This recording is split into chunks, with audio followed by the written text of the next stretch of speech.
জীবনের চামড়া খুইলা যদি মায়ের জুতা বানাইয়া দিতি, আর ওই জুতা দিয়া মা যদি জীবন ভর আরামে চলতো, তারপর ওই প্রসব রাতের বেদনার কান্নার ঋণ কোনোদিন আদায় হতো না।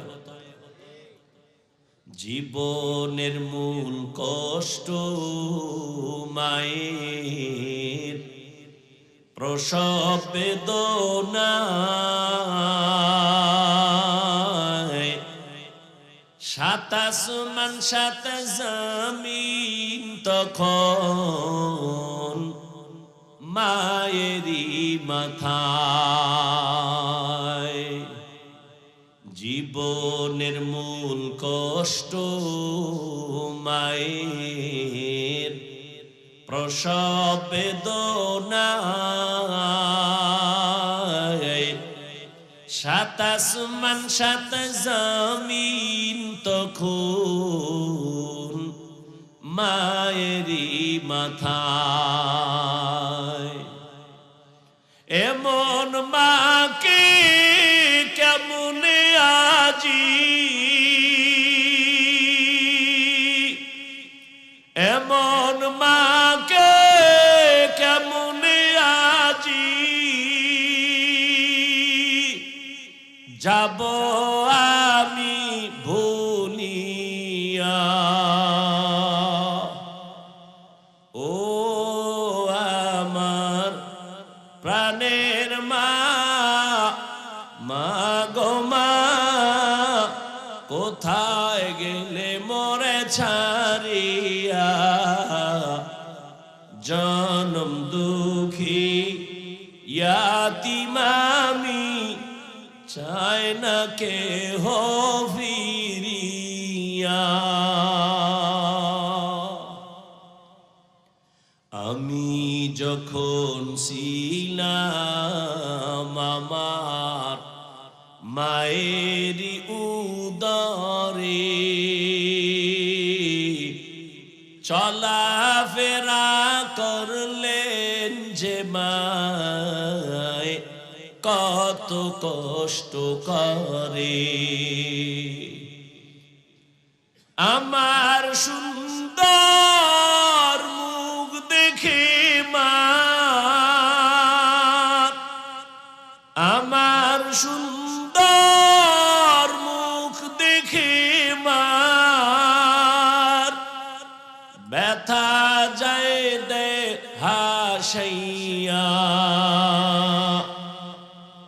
ও আমার প্রাণের মা, মা গো মা, কোথায় গেলে মোরে ছাড়িয়া। জনম দুঃখী ইয়াতীম আমি, চাই না কেহ ফিরিয়া। আম্মা জান যখন বেহুশ হয়ে পড়ে গেলেন, আমি দুনিয়াতে আসব, আমার দাদি নানি আমাকে ধরলেন আর আমাকে পরিষ্কার করে। আম্মা হুশ নাই, একটা চিৎকার দিয়ে বেহুশ হয়ে গেছে। দাদি নানি কয়, তাকায়া দেখ ফুটন্ত গোলাপ।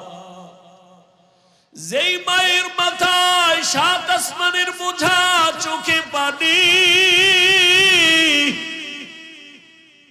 ওই মা মুহূর্তে আমার চেহারা দেখা সাথে সাথে কষ্টগুলো দূর হয়েছে। আম্মা জান আমাকে কোলে টেনে নিয়েছে। দাদি নানি কয়, দুধ দাও। আম্মা জান দুধ দেয়, আমি গিলতে পারি না, আমার ঠোঁট থেকে গাল বেয়ে পড়ে গেছে। কত দুর্বল বান্দা, কত মাস্তানি করো। আর একটা ছাগলের বাচ্চার দিয়ে তাকাও, চার পায়ে নিজে নিজে দাঁড়াইয়া, কেউ রে দেখাইয়া দেওয়া লাগে না মায়ের ওলান কই, দুধ কই। বাচ্চা নিজে খুঁজা খুঁজা মায়ের ওলানে মুখ লাগাইছে। তাকায়া দেখে মায়ের উলানটা শক্ত, দুধ আসে না। আমার আব্বা জান যদি আমি দুধ না পাইতাম, ডাক্তারের কইতো ঔষধ দাও, বাচ্চা দুধ পায় না। কিন্তু বকরির বাচ্চাটা দুধ না পাওয়ার কারণে কোনো ডাক্তারের কাছে যায় না। আল্লাহ ওরে এমন ভাবে বানাইছেন, ওর পুরা মাথার মধ্যে কপালের অংশ বড় শক্ত। ও নিজে একটা ইঞ্জিনিয়ার হইয়া জন্ম নিছে। শক্ত ওলানটারে কেমনে নরম করলে দুধ আসবে, মাথার এই অগ্রভাগ দিয়া জোরে জোরে আঘাত করেছে। মায়ের ওলানে 2-3টা আঘাত করা মাত্র মায়ের ওলানটা দুর্বল হয়ে গেল, মুখ লাগাইলো, দুধ আসলো, পেট ভরে গেল। একটা বকরির বাচ্চার কাছে মানুষ কত দুর্বল। আল্লাহ বলেন জমিনে মানুষের মতো দুর্বল কোন প্রাণী আমি বানাই না। পিপিলিকার কাছেও দুর্বল, মশার কাছেও দুর্বল। মানুষের বানানো 2 টাকা দামের একটা বেলেটের কাছেও বড় দুর্বল। খানার বেলায় দুর্বল, ঘুমের বেলায় দুর্বল, মেধার বেলায় দুর্বল।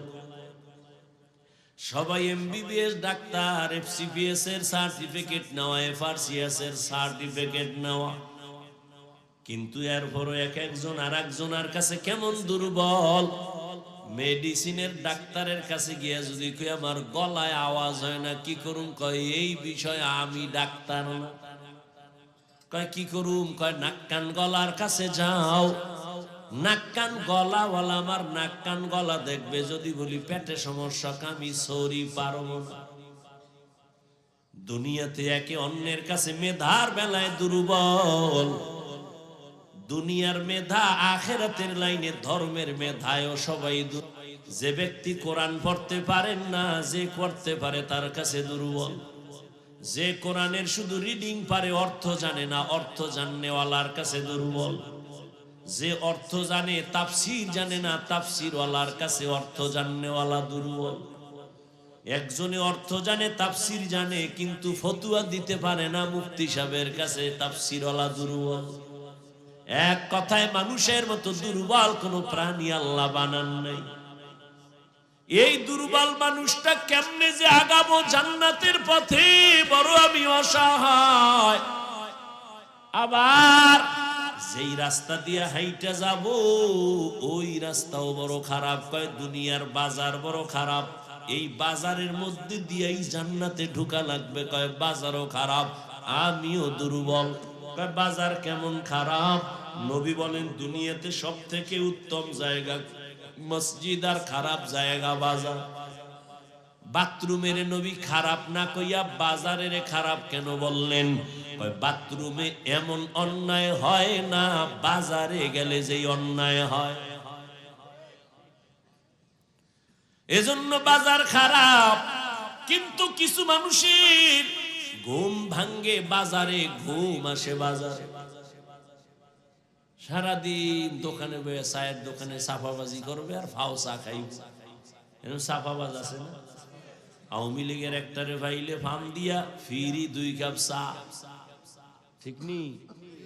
বিএমপির একজনের ভাইয়া কয় আওয়ামী লীগ গেছে আর নূহ নবী কিয়ামত হইল আর আসবে না, তোমরা ধান লয়ে খাড়ায় যাও। ফার্ম দাম দিছে, কয় হুদা চা না, এর রুটিও দে। খাইয়া লইয়া ফার্ম দিয়ে এরকম 13 কাপ চা খাইয়া লাইছে ফাও। আর একের কথা অন্যের লাগায় তুমুল ভাবে ঝগড়া, বাজারে আগুন। এজন্য নবী বলছেন বাজার বড় খারাপ আর মসজিদ বড় দামি। খারাপ জায়গায় খারাপ মানুষের আড্ডা, দামি জায়গায় দামি মানুষের আড্ডা।